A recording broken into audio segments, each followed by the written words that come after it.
Twink! Oh, hey, girl. That's my job, daddy. Right? It's time to stop! Q-Force is one of the worst shows I've seen coming from Netflix, but I can't even feel annoyed by this sort of thing anymore because it's just so common, especially with the entertainment corporations nowadays. It's just the same thing they've been doing since their inception. Take what they deem culturally significant in the moment and try to profit from it whilst pretending they're on your side. They do it because it's easy and it's marketable.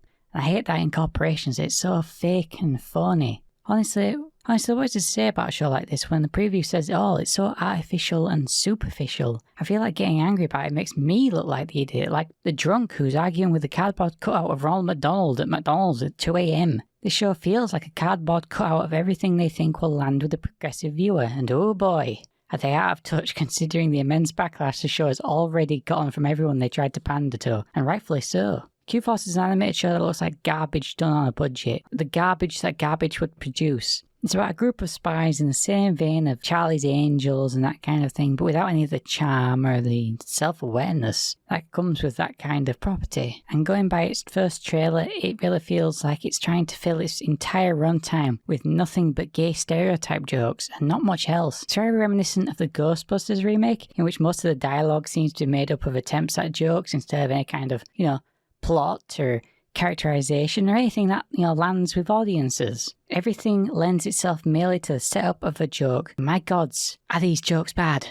It's jokes I've been hearing, on TV since I was a child in, the early 2000s. These stereotypical jokes at your expense, not laughing with you, but just at you. Which makes it all the more baffling why Netflix thinks this is a progressive and, queer show, when everything about it is basically just stretching out what usually is like a few homophobic jokes in other shows into an entire show. Who does that? Honestly, the most shocking thing about it is somebody said that the writing team were LGBTQ themselves, which is a surprise considering everything you hear in the trailer were jokes previously done to mock LGBTQ people, especially in shows and movies. It makes people into stereotypes lacking any depth or characterization outside of, I'm very gay and I'm obnoxious about it. Not to say there isn't people out there, that are extremely out and can be overly obnoxious sometimes, but the cast just makes up one archetype. It's like, instead of having a group of different people, there's just one person multiplied. For a show that claims to be about diversity, there's a severe lack of any diversity in the actual characters. Personality,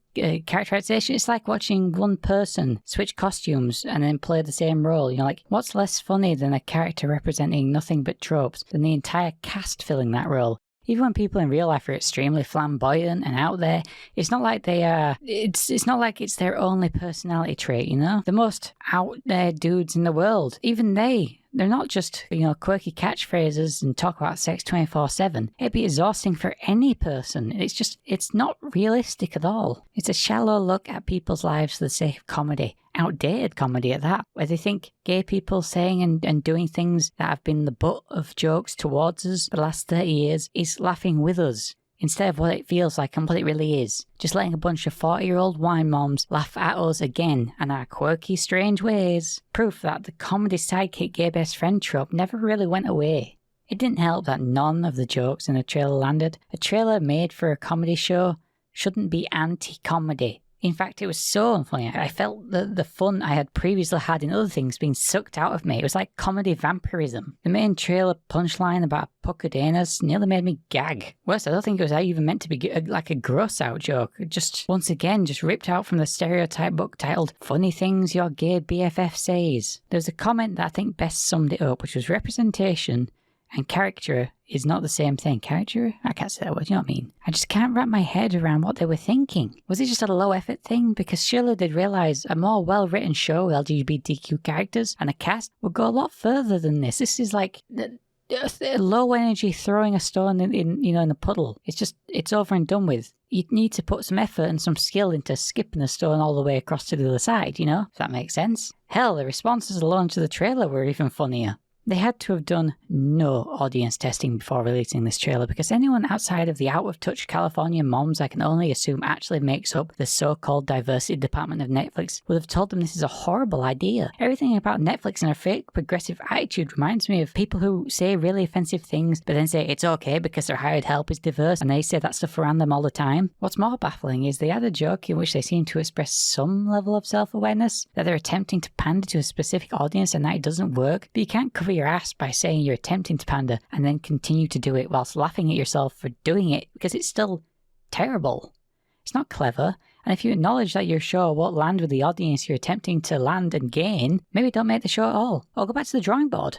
Make something different, something good. Anyway, those are my thoughts on this just horrendous trailer for a show I'm sure will sink without a trace like so many of these shows have done before. The amount of fucks not given by these people making this show makes me think that they're just like tax write-offs, honestly. You know, they get a bundle of shows that they know aren't going to work and they're terrible and everyone will hate them. Make them, send them out for a season 1, then cancel it. Done. Now you'd have to pay whatever. I mean, that's the only thing that makes sense to me. I mean, say what you will about Steven Universe. Gods know I have. But at least when coming up with jokes and comedy bits, they never made the character's sexuality or gender the butt of it.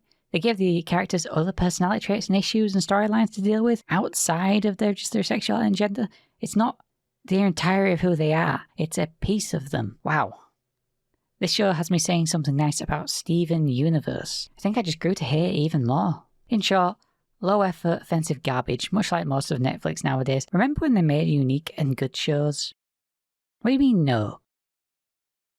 Anyway, thanks for tuning in. I didn't usually make these kind of videos where I comment basically on anything that comes up, but when I saw this, I knew I had to say something because some things just come along that are like really bad and you just have to say something about it that cannot fit in a tweet, you know? But I want to thank everyone because the channel's growth has been pretty good. More than I expected. I honestly started this channel just to, you know, to air my voice and say things because, you know, God, with this lockdown and stuff, it's you can feel like you're talking to a brick wall. So it's nice just to be able to talk about stuff. So the fact that everyone has been liking and subscribing and you're making really nice comments, it means a lot to me. So I just want to thank everyone and know that I will continue to make content. I'm currently kind of stuck on a big kind of video right now and I'm not sure if I'm gonna have to rewrite it or not, but I'm still figuring out what kind of content I want to make. So, you know, if you have any ideas or things that what you like to hear from me, you know, what you think I have good input in, or you know, whatever, just leave a comment and I'll I read the comments. So just